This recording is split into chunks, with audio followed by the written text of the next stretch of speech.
Mening ismim Zebo.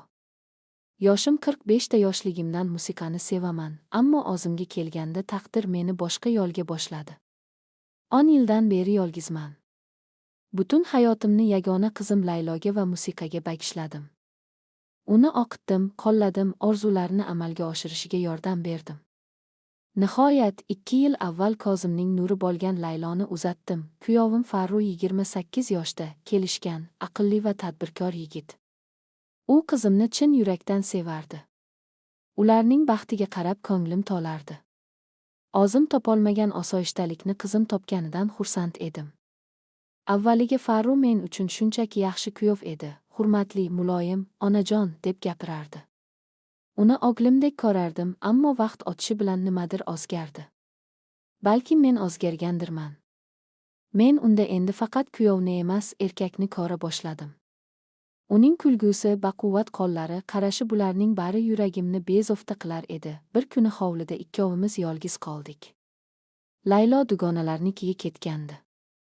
Farru menga suv olib keldi. Tasodifan qo'lim qo'liga tegdi.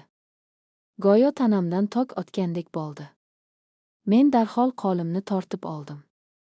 Ko'zlariga qarasam, u ham qizarib ketgandi. U ham his qilgandi. O'sha kundan boshlab oramizdagi ko'rinmas parda yirtilgandek bo'ldi. Nigohlarimiz endi oddiy qarash emas, ichida olov bor qarashga aylandi. Men bu hisdan qo'rqdim. O'zimni tiyishga urindim. Bu gunoh, bu xiyonat edi. Ammo yuragim buyruqqa bo'ysunmasdi. Har safar u kelganda ichimda nimadir titrardi. O'zim sezmasdan yasanardim, unga yoqishni istardim.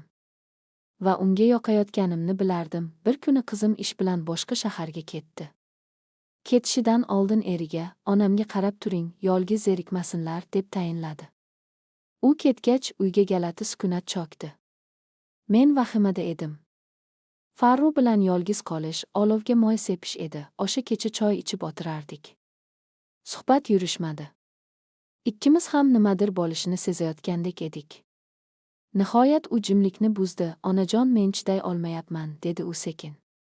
Bunday gaplarni qo'ying, dedim titrab. Qo'ya olmayman. Siz ham xuddi shuni his qilyapsiz. Ko'zlaringiz aytib turibdi. U o'rnidan turib menga yaqinlashdi. Men ham orqaga chekindim. U esa past ovozda, hech kim bilmaydi. Bu faqat ikkimizning sirimiz bo'ladi, dedi. Zebo, dedi u birinchi marta ismimni aytdi. Onajon emas, qo'llarini belimga qo'ydi va meni o'ziga tortdi. Men qarshilik qilmadim. Uning nafasi yuzimni kuydirar, yuragim ko'kragimdan chiqib ketgudek edi. U egilib lablarimdan o'pdi. Yillar davomida muzlagan tanam birdan erib ketgandek bo'ldi. Bu yolg'izlikdan keyingi birinchi yaqinlik edi. U meni ko'tarib oldi. Qizimning xonasiga emas, mening yotoqxonamga olib kirdi. U yer mening yolg'iz tunlarim guvohi bo'lgan joy edi. Endi u yer yolg'iz emasdi, u meni asta yechintirdi. Qo'llari tanamning har bir nuqtasini go'yo qayta kashf etayotgandek kezardi. Men yillar davomida yashirib yurgan ayolligim uyg'onayotgandek edi.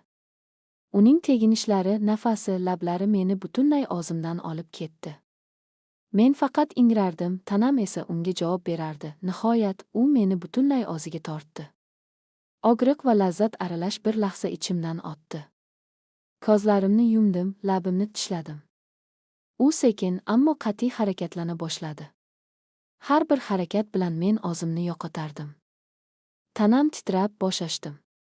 U esa to'xtamadi, meni yanada chuqurroq hislarga olib kirdi. Biz ikki vujud emas, bitta olov edik. Nihoyat ikkovimiz ham larzaga kelib, bir-birimizga yopishib qoldik. Bir necha daqiqa jim yotdik. Nafaslarimiz aralashib ketgandi. O'sha tun uxlamadik. U meni yana va yana o'ziga tortdi. Men esa unga butunlay taslim bo'ldim. Yillar davomida ichimda yashiringan ehtiros uyg'ongandi. Ertalab uyg'onganimda u yonimda edi. Menga qarab jilmaydi. Siz juda ajoyibsiz, dedi pichirlab, ammo quyosh nuri derazadan tushishi bilan haqiqat yuragimga urildi. Men nima qildim?